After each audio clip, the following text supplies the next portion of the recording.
Ici Jean-Philippe Trottier, nous poursuivons le Midi Actualité sur les ondes de Radio Ville-Marie. Vous êtes nombreux à connaître mon chroniqueur Mathieu Bock-Côté, présent sur plusieurs tribunes québécoises, notamment ici à Radio Ville-Marie dans le Midi Actualité toutes les semaines. Je tiens à rappeler par ailleurs qu'il est aussi l'auteur de quelques ouvrages. La Cité identitaire pour commencer, paru chez Athéna en 2007. Ensuite, La dénationalisation tranquille, Mémoire, identité et multiculturalisme dans le Québec post-référendaire, paru chez Boréal en 2007. 5 ans plus tard, également au Boréal, Fin de cycle, aux origines du malaise politique québécois. Il vient de récidiver avec Exercice politique, paru chez VLB Éditeur, qui est sorti, je pense, juste hier. Il nous en parle. Mathieu, bonjour. Bonjour. Le titre Exercice politique me fait problème. D'abord, me pose des questions. Exercice, ça veut dire quoi pour vous? C'est-à-dire, il n'y a rien de plus exigeant que de tâcher de connecter, je dirais, d'interpréter l'actualité, non plus à la lumière de l'actualité, mais des tendances de fond, des trames de fond, des enjeux lourds qui existent dans nos sociétés. Parce que c'est souvent la tentation que de réduire l'actualité à l'actualité. En fait, il faut penser l'histoire. Ben voilà, c'est moi ce que j'ai cherché à faire dans ce livre. Penser l'événement, c'est la formule d'Hannah Arendt et je l'utilise à un moment donné. Derrière l'événement, voir l'époque. Derrière l'événement, voir l'histoire qui se fait. Derrière l'événement, voir justement l'enjeu de fond, le paysage global dans lequel ces événements nous arrivent. Parce que c'est la chose la plus fondamentale qui soit, et c'est le sens d'exercice politique. Donc, c'est une série d'exercices d'interprétation des grandes tendances qui font notre époque, me semble-t-il, ou du moins que celle qui me frappe le plus. Donc, et d'un point de vue québécois, donc dans ce livre, il y a quatre grands thèmes. Le premier, c'est notre rapport à la démocratie, tout simplement. Oui. C'est-à-dire comment notre rapport à la démocratie se transforme. Le deuxième, c'est la question du conservatisme, autrement dit, notre comment habiter cette modernité de manière critique sans la renier. Troisième thème, évidemment, inévitablement, la question nationale, parce que c'est à travers elle qu'au Québec, nous faisons l'expérience du politique. Et quatrième section, ça regroupe une série de textes sur appelons ça des faux faits divers. On a souvent la tentation aujourd'hui de réduire le fait divers à un élément d'actualité secondaire. C'est phénoménal, oui. Alors que c'est symptomatique de quelque chose. Voilà, je cherche à voir de quoi ils sont quelquefois symptomatiques. Donc, exercice politique, ce sont des tentatives d'interprétation de l'actualité, mais à une lumière, dans une perspective plus vaste. Je reviens au mot exercice qui m'a frappé parce que ça vient du latin ex archere, donc sortir de, si vous voulez. Et archere a plusieurs sens, qui a donné en grec, qui vient du grec arcane, d'où est sorti le mot autarcie et tout ça. Archere en latin veut dire plusieurs choses. Il y a conserver, maintenir, contenir. Il y a aussi travailler une question. Il y a aussi torturer. Oui, alors, je reprendrai alors, est-ce que vous torturez une question? Je travaille une question, certainement. C'est-à-dire, je le précise en introduction, il s'agit d'essais.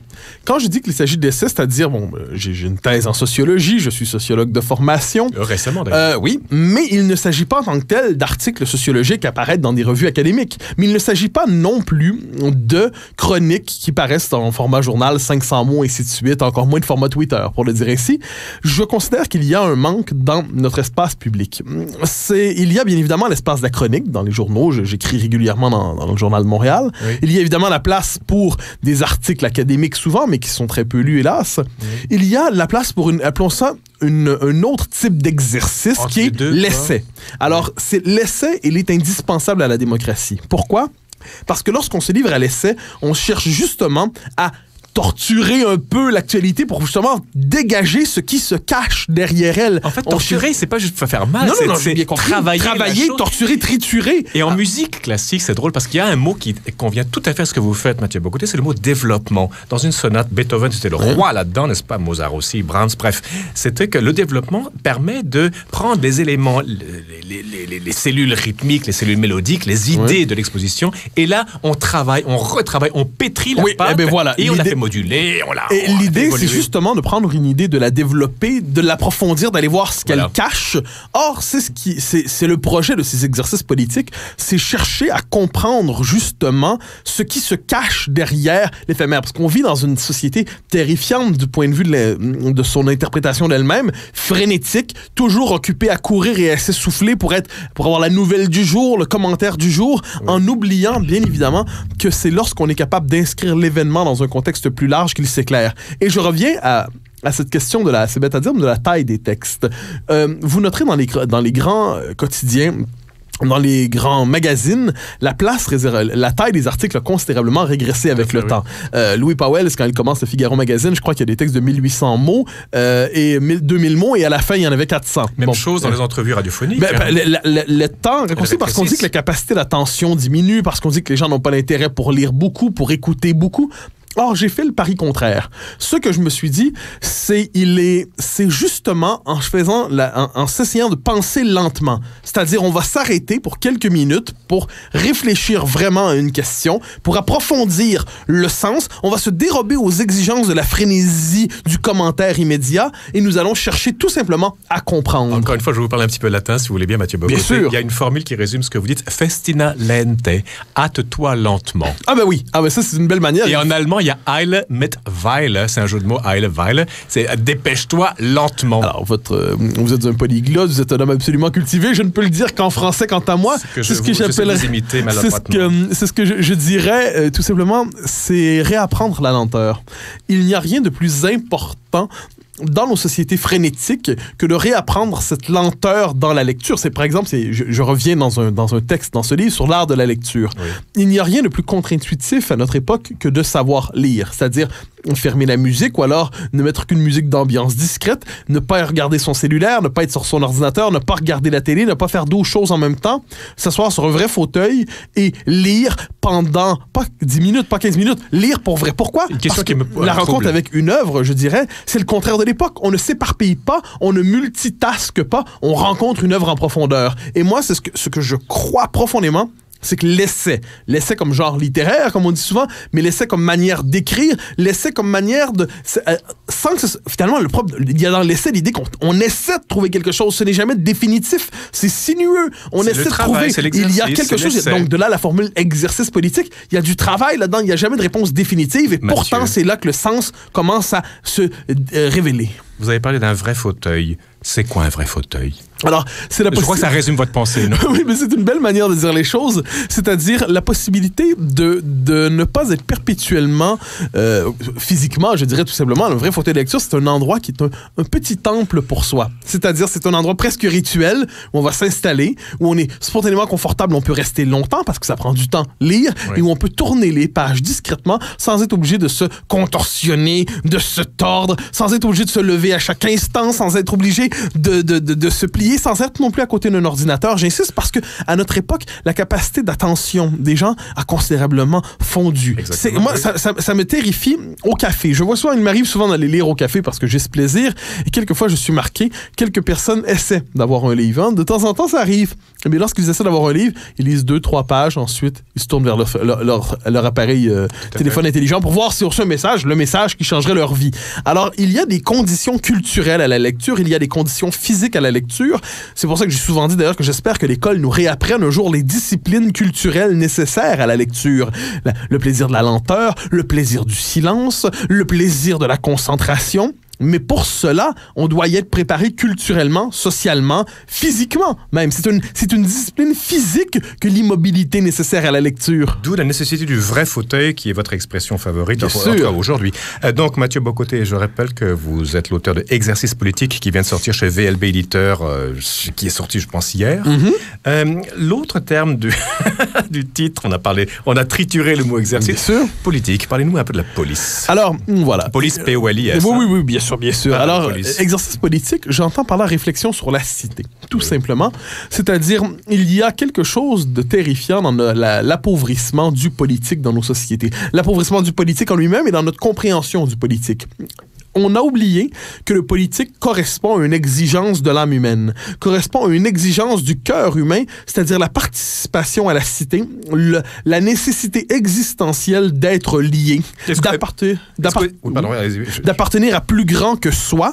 Et dans ces exercices politiques, c'est une manière de dire, cherchons à comprendre la cité, cherchons à comprendre cette part de l'homme qui se dérobe à l'intelligence moderne trop souvent, parce que les modernes, finalement, soit sont tentés de nier le politique, c'est l'illusion libérale, ça va être la société gestionnaire, ou de donner aux politiques une tâche salvatrice, le politique comme instrument de l'utopie. C'était la dérive totalitaire. Donc, retrouver le politique dans sa substance même, c'est-à-dire ce qui nous lie ensemble dans la cité. Et ce qui nous lie ensemble, ce ne sont pas que des institutions, ce sont des mœurs, c'est une culture, c'est une manière de voir le monde, ce sont certaines définitions communes importantes au moment de se rassembler, c'est une manière de se diviser, exercice politique, autrement dit, comment se porte la cité?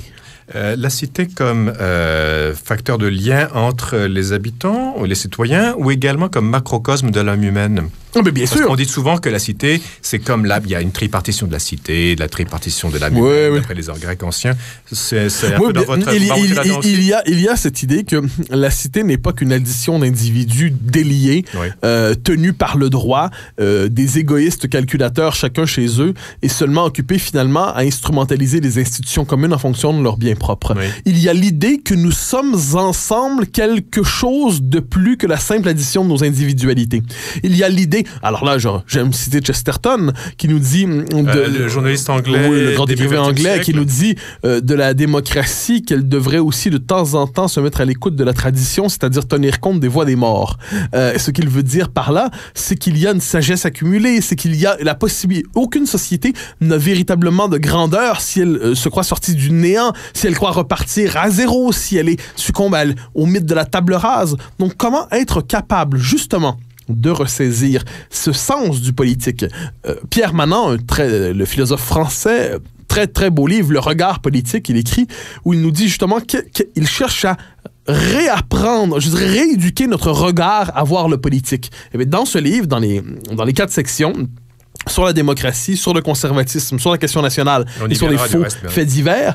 Ce que j'entends par là, c'est que je cherche chaque fois finalement à révéler, parce que mon esprit est ainsi tourné aussi, le politique m'obsède, mais faire ressortir le politique, voir ce qui ici se joue pour tous. J'ai l'impression, Mathieu Bock-Côté, vous êtes indépendantiste québécois, nationaliste. Bien sûr. Mais votre pensée me semble beaucoup plus britannique que française. La française, en général, est très table rase, Révolution française, tout ça. Il faut éviter de réduire la France à la Révolution. Dans la coutume des Britanniques. J'ai une admiration immense, je l'ai déjà dit, pour Edmund Burke, le fondateur du conservatisme britannique.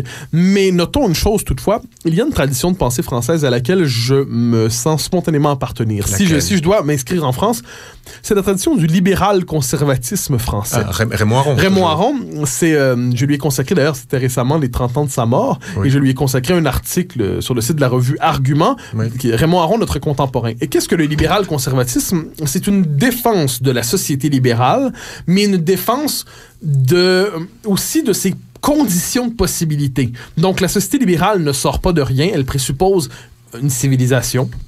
La civilisation occidentale, elle présuppose des mœurs, elle présuppose un certain rapport à l'autorité, elle présuppose un certain rapport aux politiques. La tentation de notre époque, une espèce de libéralisme métaphysique qui nous est imposé, c'est que c'est un libéralisme qui devient à lui-même sa propre vallée, qu'il n'y a plus de politique, qu'il n'y a plus de verticalité dans la société. D'où le présent absolu. D'où le présent absolu. Le libéralisme et la société, mal compris, c'est l'idéologie du présent absolu.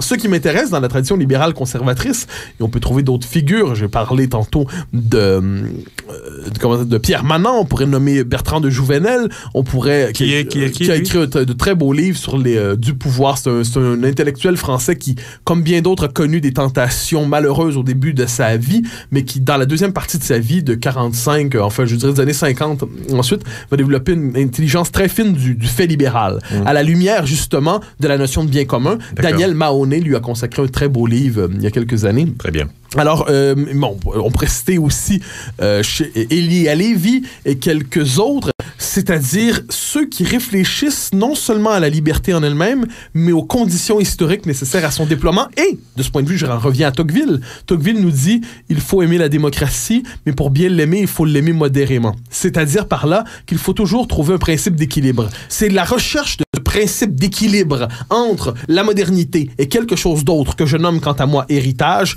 qui est au cœur de ma réflexion. Il faut aimer modérément. Modérément, c'est un mot qui vous caractérise beaucoup, Mathieu Bock-Côté, malgré ce qu'on pourrait penser de ce que vous dites. Et modérément, c'est votre conservatisme aussi. Oui, bien sûr. C'est le deuxième volet de votre livre. C'est-à-dire, le conservatisme tel que je le définis, ce n'est pas une anti-modernité. Qu'est-ce que ça voudrait dire être anti-moderne, sinon avoir l'esthétique d'un dandy? Bon, ce que je ne suis pas, est-ce que d'autres, ce que peu de gens sont, sauf vous, cher ami. Mais n'étant pas dandy... Je prendrais ça pour un compliment. Il y a même le technicien Serge qui rit. Alors, ça veut dire que c'est vrai ce que vous dites. C'en est un. Mais, alors, n'étant pas un anti-moderne, ce que je vois toutefois, c'est tout le potentiel dissolvant du lien social de la modernité. Donc, dissolution du lien social par l'individualisme extrême ou encore par l'utopie. L'utopie qui nie la société finalement au nom d'un fantasme de perfection sociale. Oui. Donc, il y a cette modération institutionnelle, cette idée que la table rase est dangereuse. Il y a aussi une vision plus modérée aussi de la nature humaine. L'homme n'est pas mauvais, comme le croient certains réactionnaires. Il n'est pas bon non plus. Voilà, il est un peu de tout. Voilà, il n'est ni mauvais ni bon. Il porte en lui la possibilité du bien comme la possibilité du mal. Et de là l'importance de la société, de la culture et de la civilisation, parce que la civilisation éduque chez nous certaines dispositions, certains sentiments.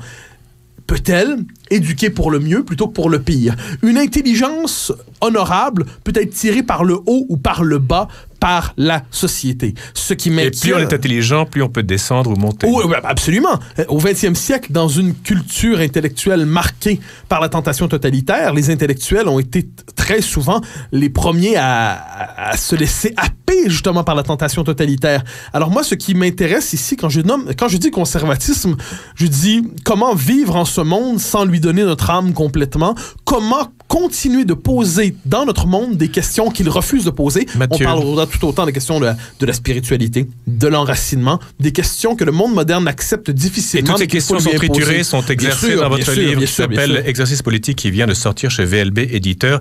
Vous dites conservateur, moi je vous dirais classique. Je perçois chez vous plus de classicisme que de... Enfin, on joue sur les mots ici. Oui, mais j'accepterais cette définition aussi, c'est-à-dire, je crois qu'il y a certaines questions qui habitent la philosophie politique classique, qui continuent, me semble-t-il, de se poser dans le monde moderne, même si nous ne les voyons plus. Le plus bel exemple, c'est la question du régime politique. On définit la démocratie souvent en notre temps comme un processus d'extension sans fin de l'égalité. Les classiques, en fait, la pensée antique nous dit, c'est aussi la question du régime qui est absolument passionnante. De même, la question anthropologique au cœur du politique. Sur quelle idée de l'homme repose la cité? Et ça, je développe ça beaucoup dans le livre. C'est-à-dire, sur quelle idée de l'homme repose la cité? Eh bien, quant à moi, je crois qu'il nous faut réapprendre cette question anthropologique au cœur de la cité, justement pour éviter cette idée d'un homme qui est pure création de soi ou pure création de la société. Mathieu Bock-Côté, venons-en à la question nationale en 3 minutes. Il y a quelque chose qui me chagrine chez vous, malgré tout ce que vous dites et votre brio, et qui me chagrine chez beaucoup d'intellectuels au Québec, c'est qu'on parle d'une nation, on parle d'un peuple, et j'ai l'impression que ce peuple est une abstraction sur laquelle on plaque des concepts qui sont fort bons. Mais je ne sens jamais le goût du peuple dans vos écrits, ni dans ceux d'autres gens qui sont par ailleurs très compétents, très intelligents. Ah ben, je serai en désaccord avec vous, sans vous surprendre ici. Oui, vous n'allez pas dire je suis d'accord avec vous, évidemment. Une part importante de mon travail consiste justement à ce que j'appelle développer une mémoire de la réconciliation nationale.